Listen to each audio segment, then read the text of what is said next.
And today we're going to talk about a lawsuit that was filed by a mother of a hip hop artist. And this massive lawsuit, which I hope and believe is millions of dollars, basically says that Sony Music is responsible for this artist overdosing while he was on the job. I'm going to talk to you guys about this lawsuit, and I think everybody needs to know about it. So get comfortable, buckle up your seatbelt. We're going to get started on the Black Financial Channel right now.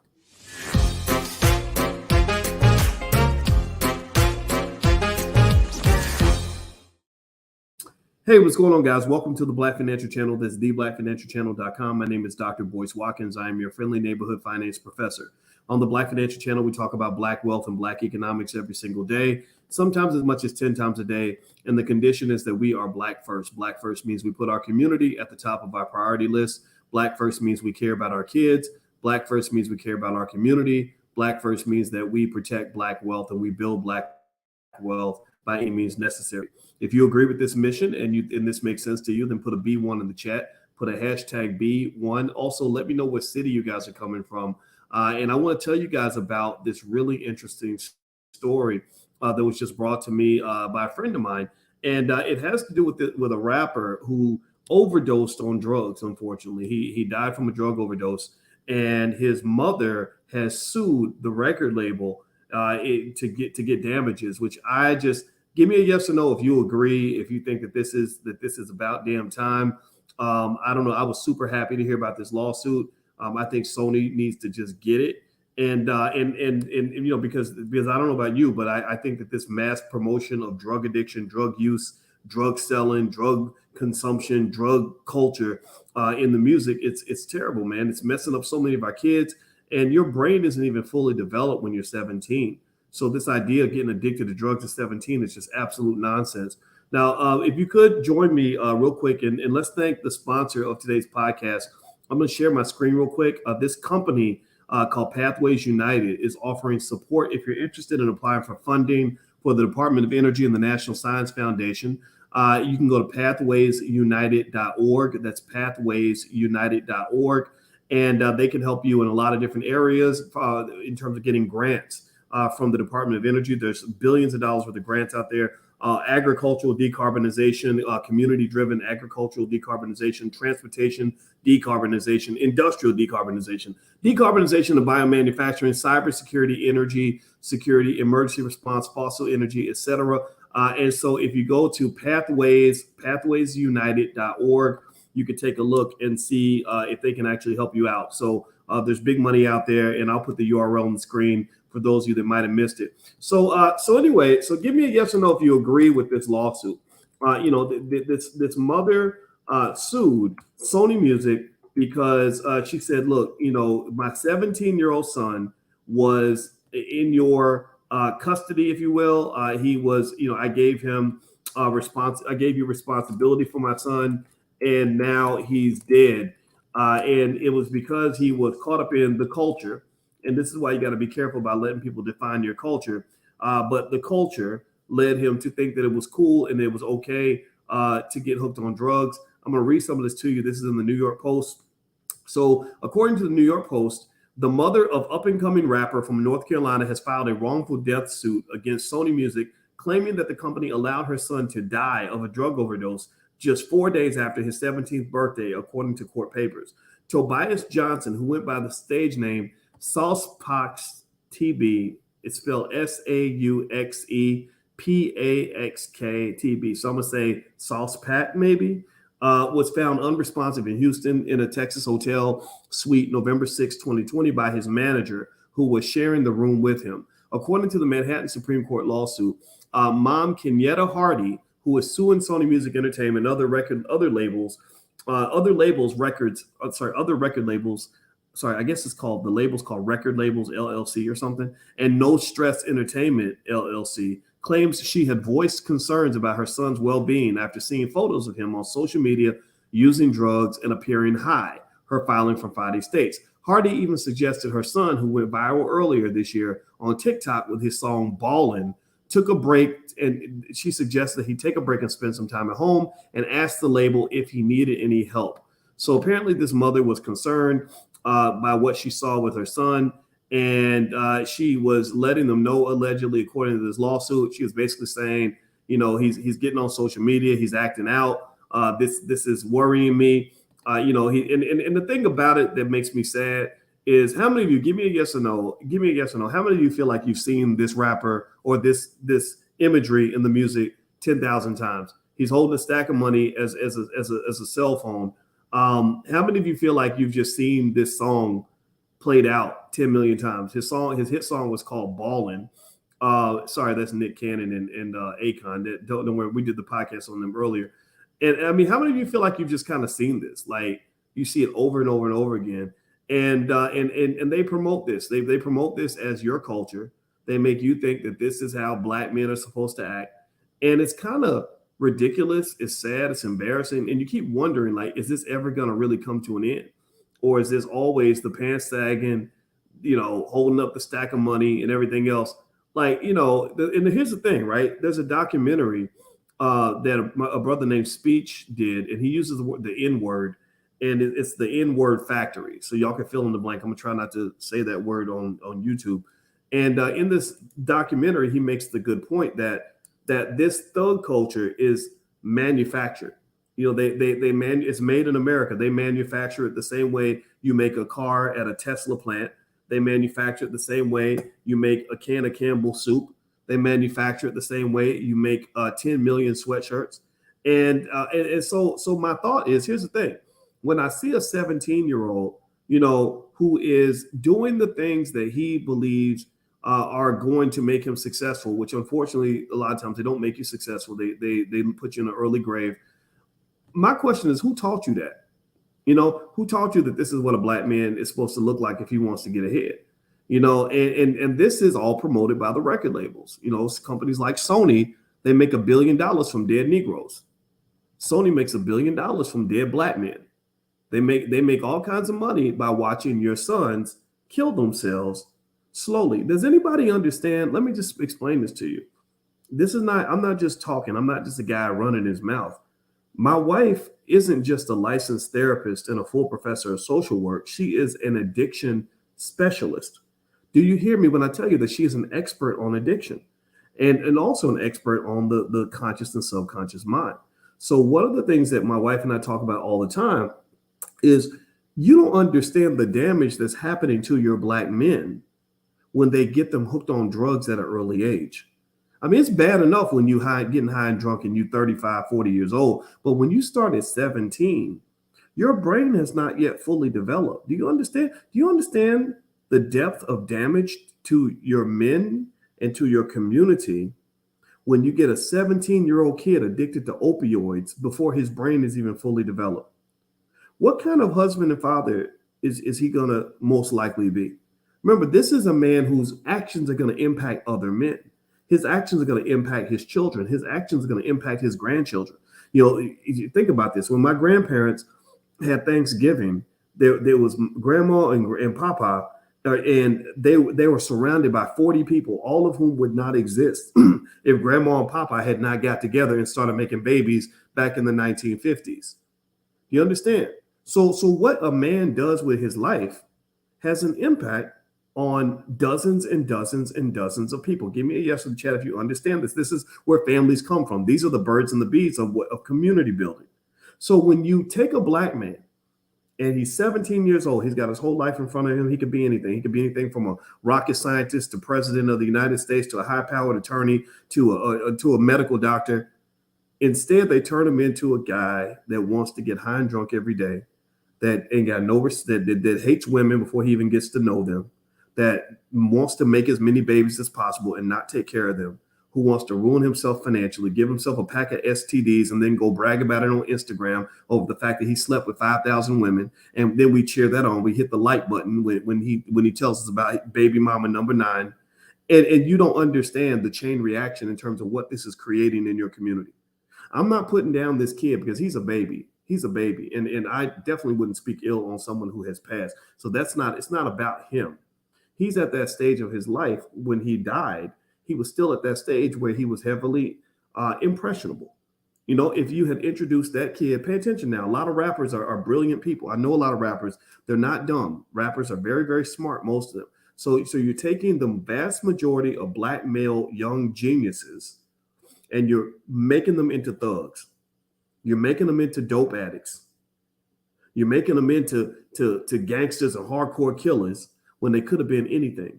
They could have been doctors, lawyers, carpenters, leaders. They could have been the next Malcolm X, but who would want to do that when it's more lit to be, getting high on Molly's and Percocets at the club, finding baby mama number 12?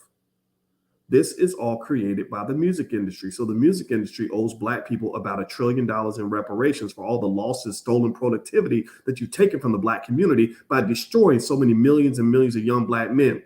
Every time a black man goes down, that's some black woman's husband that she'll never have. She now no longer is not going to have a husband because the man that God meant for her to marry was derailed by the thug culture, this BS culture that they promote in the music. They put it on every radio station. They put it on every TV station. They put it out there like a damn cancer. It's worse than COVID. And we embrace this stuff and act like it's okay when you don't understand why your community's falling apart. This is a fact, black people. This is a fact. So I'm going to just say this. Let me go back to this lawsuit. This mama, first of all, obviously there's an accountability question. The question becomes, how did this record label get a hold of your son in the first place? But that's a question that's a legitimate question. And I'd be curious to know what the answer is. But putting that question to the side, my response to this lawsuit is go, mama, go. Sue the hell out of those sons of bitches. Remember, there are child labor laws in the entertainment industry. For some reason, they don't apply to music. But I talked to a friend of mine whose daughter is an actress. And one of the things she sent me when I told her about this story, but she sent me all these regulations that the film industry has to apply or has to follow in order to put your child in a movie. Did y'all know this? Did y'all know that in the entertainment industry, there are supposed to be laws when your child is underage? This boy was 17 when he died. When your child is underage, they have a responsibility to keep your child safe. Keep them away from drugs. Keep them away from the people that want to touch little children and stuff like that. Now, obviously, the job of the parent is the first line of defense. And this woman who sent this to me, I know how she operates. Every time her daughter goes to a movie set, she's right there on the set. And when they say, well, no parents allowed, she says, I'll be damned. She won't be in this movie then because ain't no damn way I'm going to send my child away with you without me being right there with you to protect her. This is how you do it. This is important. You must understand this because if y'all remember when Tiffany Haddish had her little thing, I don't want to speak ill on Tiffany because I know because Tiffany is a Powernomics supporter and I like her. I think she's talented. But that whole little weird situation with the little kids that were in the little movie, and did y'all see that? Where because Tiffany Haddish ain't been public for about 6 months now because she's trying to let it all kind of pass. But when that little situation went down, anybody remember that? Well, when that occurred, my thought is, okay, I get it. Somebody was so caught up in the glitz and glamour of Hollywood. They were so caught up with the drug of fame that they were serving up their child to go anywhere with anybody who promised them that they might have a Hollywood connection that can get them some kind of a deal. It happens all the time. You don't think that all those little girls running through R. Kelly's hotel room, with some of those little girls weren't delivered by their hyper ambitious parents? Seriously, what planet were you born on to not think that maybe some of those little girls, think about this. This man's been known to be a predator since about 2001. A lot of us that have been following this guy and know how talented he is, we know that the guy ain't been right since Aaliyah. We knew that was when it all came out. When he married 15-year-old Aaliyah, that should have been all you need to know. But yet still, 15 years after Aaliyah's death, there were parents taking their children, their 17-year-old daughters, to R. Kelly concerts and saying, go backstage with him. He can get you a deal. Right? So let's just keep it 100. We get caught up sometimes in all the fame and the fortune. This idea, my son is a famous rapper. My daughter is a famous singer. My other son's going to be in a movie. That we forget that Hollywood and the entertainment industry is full of people who are very anti-Black, who are very harmful to children. There are a ton of children out here trying to making full documentaries about being touched when they were in Hollywood, being touched in an inappropriate way. They all have documentaries out there. And for some reason, your media doesn't want to cover any of it, which tells me that they're probably in on it too. The elites, this whole idea that the elites are kind of okay looking past some of this stuff, I believe every bit of it, because I'm sitting there thinking, how can all these former Disney kids and all these former child actors be making full documentaries, writing entire books about what happened to them, and nobody's listening? Well, you know what? I'm listening. I'm listening. And I'm listening because of stories like this. I'm listening because of this lawsuit. This woman, she filed this lawsuit. Her son, I guess it was Sauce Pack. I think that's how you pronounce his name. Her name is Kenyatta Hardy. She's suing Sony Music and other record labels.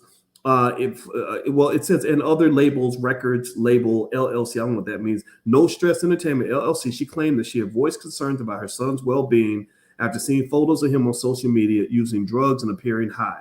And then she said that Hardy was assured by No Stress Entertainment that it would keep him safe and away from drugs, the suit claims. Photos posted the night before his death show that the record labels had, quote, taken Tobias out to celebrate his 17th birthday. So they took him out to celebrate his birthday. The pictures show him under the influence of illicit drugs later found during his autopsy, the court papers say, including screenshots of social media photos. The young rapper went on a 2-day drug binge that ended with his death from an overdose of opioids and other prescription drugs. His manager at No Stress Entertainment was asleep in the same suite at the time. For 2 days, the labels gave Tobias access to illicit drugs, watched him consume those illicit drugs, and then watched those illicit drugs kill him. This is according to the lawsuit. So, I'm going to tell you this. I'll tell you a little story. I knew, in RIP to Tobias. I mean, he looks like a kid that could have done anything. I mean, if you're a talented rapper, in many cases, that means that you have some type of intelligence. And unfortunately, because we have this culture, it grabs these little boys before they get a chance to become great men, husbands and fathers and thinkers and everything else. It just tells him, okay, no, your job is to imitate the idiot that you just saw on TV. And what is unfortunate is that sometimes we get so caught up in fame and fortune and girls and Instagram follows that you don't realize that hip hop is a dangerous sport. Hip hop is a very dangerous industry to go into. Hip hop is so dangerous that you need hazard pay to go into that field. I wouldn't go into hip hop unless even if somebody's paying me $10 million a year, I wouldn't do it, because it ain't good. It ain't right for your spirit. It ain't fun to go to every concert knowing somebody's trying to kill you. It ain't fun trying to go through life knowing that the feds are watching every move you make. It ain't fun going around in situations where you're constantly being thrown into spaces with drug abuse and people taking your money and crazy, chaotic culture where a rapper is dying every single week. Who the hell would want a job like that? How many of you would give me a yes or no? How many of you would want a job where you literally could die every week and your colleagues are dying on a regular basis? How many of you would want a job where people are trying to rob you and kill you and take all your money and all this other stuff? There's nothing good about being a rapper 99 times out of 100. I've seen this. I've seen behind the celebrity curtain. I've known the rappers that will go out here and tell you that they're worth $80 million and have a big stack of cash on Instagram, but literally will be financially desperate like you would not believe behind the scenes, because they're forced to maintain a false image of economic success. They maintain a false image of spiritual and emotional and physical health. They're not healthy. Those drugs will kill your ass. And on top of that, you got all the other problems that come with legal issues and babies, mamas, and everything else. I had a talk with a young guy who was friends with the rapper PNB Rock. PNB Rock, as you know, was out in LA. Some guy got jealous, saw him with chains on his neck, and went and killed him inside of Denny's, right there in LA. And this guy was a friend with PNB Rock. And I said, how do you feel? I said, just because the white man offers you that money, that don't mean you got to take it. Ain't no amount of money worth your soul. Ain't no amount of money worth your peace of mind. There's other ways. There's a lot of ways for a black man to get rich that don't involve standing in front of a crowd full of white people, holding your nuts and calling yourself a nigga. There's a million ways to do well financially without having to embrace a culture that's going to make you look like a little boy until you're 50 years old. Do you understand? I mean, it's got to be like a trap where you are literally, like, I empathize with Method Man, because Method Man was he turned down at first he turned down the chance to go on tour with the Wu-Tang Clan. And I understood exactly why Method Man didn't want to go on tour with the Wu-Tang Clan. Why? Well, because he's 51 years old. He said that twice. He said, I'm 51 years old. He's got that deal. He said, I'm 51 years old. Who the hell at 51 wants to run around acting like you 21? That was cool in 1992. It ain't cool in 2022. Human beings should be allowed to evolve. And a lot of these rappers, whether they're young or they're old, they're stuck in the little boy trap. You gotta be, and the thing is, it's a little boy trap and it's an ignorance trap, because you not only have to act more mature or more immature than the other little boys around you, because that's how you get attention, is by really enhancing the minstrel show. The more you enhance the minstrel show, the more likes you'll get, the more lit you are, the more play spins you'll get, the more attention you'll get. So you gotta out immature the other men. It is a race to the bottom. It is a race to the bottom. Who can use the most drugs? Who can get the most tattoos? Who can do the most ridiculous, outlandish, embarrassing shit to get attention? It's a clown show. Hip hop has become a clown show. And so ultimately, I wouldn't want to be a rapper to save money. There's no amount of money you could pay me that will make me want to go out and be a rapper. I just wouldn't do it. It would, 10 million, no, thank you. I ain't trying to go places and have people constantly trying to kill me. So I feel sorry for some of these kids. When I see this kid, and I don't know much about his music, I'm gonna look it up, and all that. But it makes me think about like Bobby Shmurda. I remember Bobby Shmurda years ago. Bobby Shmurda goes to anybody know Bobby Shmurda? Give me a yes in the chat if you know about Bobby Shmurda. Everybody who knows Bobby Shmurda, say yes in the chat. So Bobby Shmurda, he has something called the Shmoney dance, which is should be called the monkey dance. So he had the Shmoney dance, and he did this. Everybody liked the Shmoney dance. And so Bobby Shmurda would go do the Shmoney dance.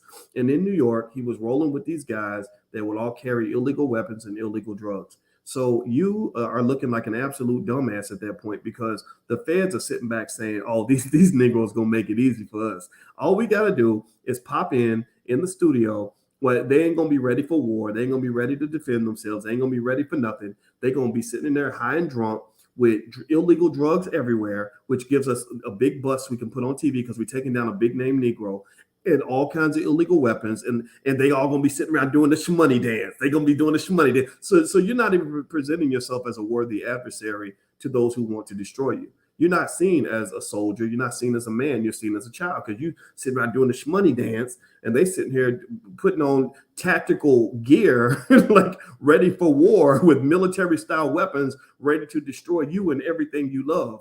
Take your freedom, take all of your money, destroy your reputation, lock you up in prison until they decide you're going to come out, and get you raped every single day while you locked up in the joint, and they take full control. One man ends up dominating the other man, because one man is prepared for war. The other man is trying to do the Shmoney dance and trying to stay lit, and trying to be cool, trying to fit in. It's a clown circus.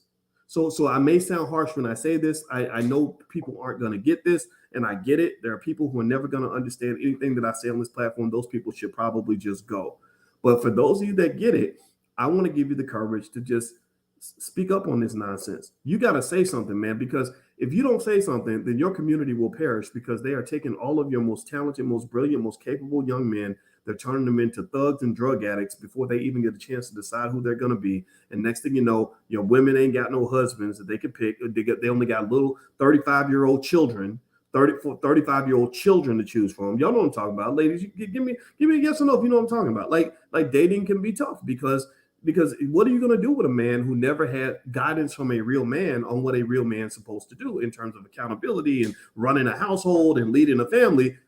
No, he trying to be lit. He 35, trying to compete with the 20-year-olds. He trying to still get a record deal. He damn near a grandfather. Really, it's crazy to me. It makes me very sad, because there's so many things out here that we can do. So many other ways Black men can be wealthy. So many ways Black men can succeed at the highest levels.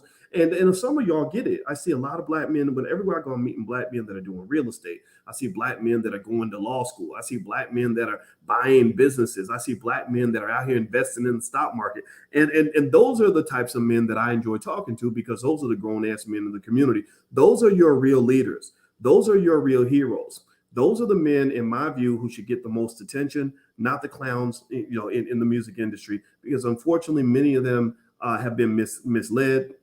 and they have no other skill other than being able to get on a microphone and bust a rap and then stand in front of a crowd full of white people and hold their nuts and call themselves a nigga. Like that's literally their number one skill. That's not a skill that is necessarily marketable outside of the space of white supremacy. So you need your builders, you need your thinkers, you need your planners, you need your strategists, you need those people that are actually going to develop the institutions that will sustain us. Because some of what is happening in hip hop is absolutely horrifically destructive.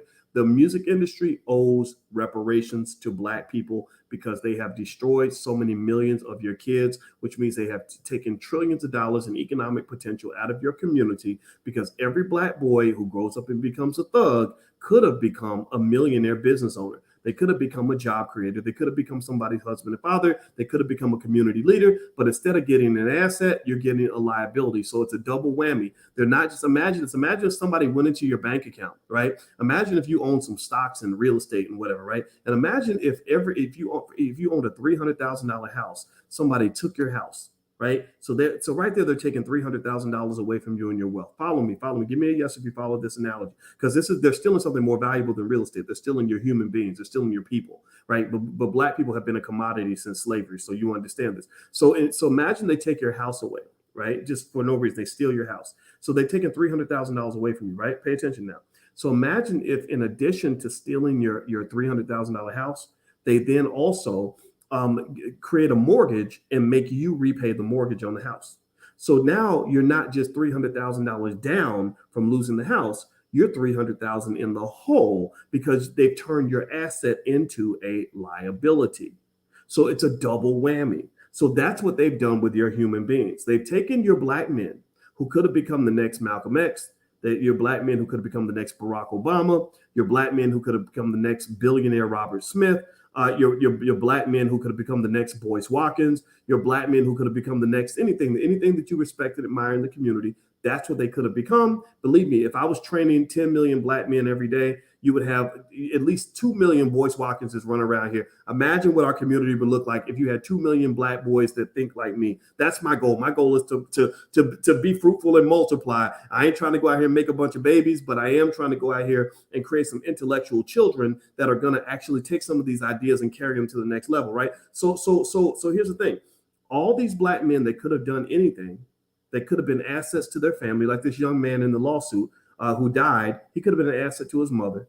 Instead of making it so they're not just taking away your asset, they're turning these men into liabilities. So they're snatching the gun away from you and they're pointing it right at your face.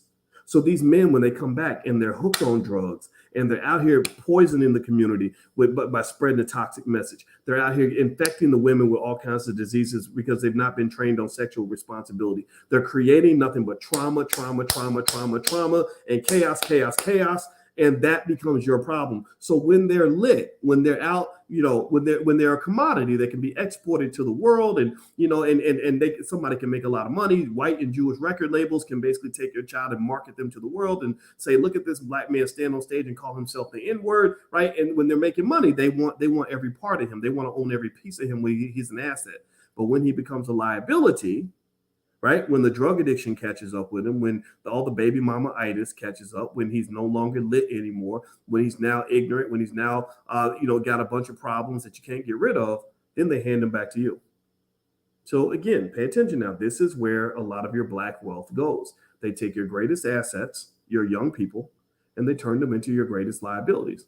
So that Black man who could have grown up and protected a young Black woman, maybe he becomes a predator and he ends up harming a young Black woman. The Black man who could have loved you maybe grows up into the Black man that traumatizes you. The Black man who would have embraced some kids and raised them to be great people, he becomes the man that you have to be afraid of because he might harm the children, right? The list goes on and on and on. It goes on and on and on. The Black man who could have been a wealth builder becomes a wealth depleter because he wants to go and give all his money to Jake the jeweler, or he wants to go and buy Gucci and Louis and all this other stuff when he could have been taught to actually build assets that actually belong to his community. So you have to really think about this. When I read this story, and I'm gonna pull it up one more time just so we can kind of just understand. This is the context of the conversation. I see lost wealth. That's what I'm seeing. I see a tragedy on all levels. I don't just see the emotional pain. Right. So this young man who was an up and coming rapper who thought he was successful, whose family probably thought he was doing well. He ends up dead from a drug overdose. His mother's suing Sony Music, which I think she should. She should sue the living crap out of them. They need to pay a bunch of money. It's not just emotionally painful. It is also economically painful. It's socially painful. It's painful to your families because this is not just a one-off situation. Like, again, let me show you, what culture this brother was embracing, before he unfortunately passed. I've seen a trillion rappers like this.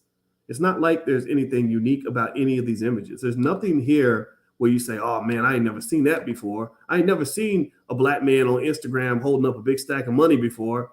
I ain't never seen a black man with his pants sagging before. I ain't never seen a black man with a bunch of tattoos and multicolored teeth and whatever. I ain't never seen a black man hold a cup of some drink before. I ain't never seen that before. That's rare. That's so rare.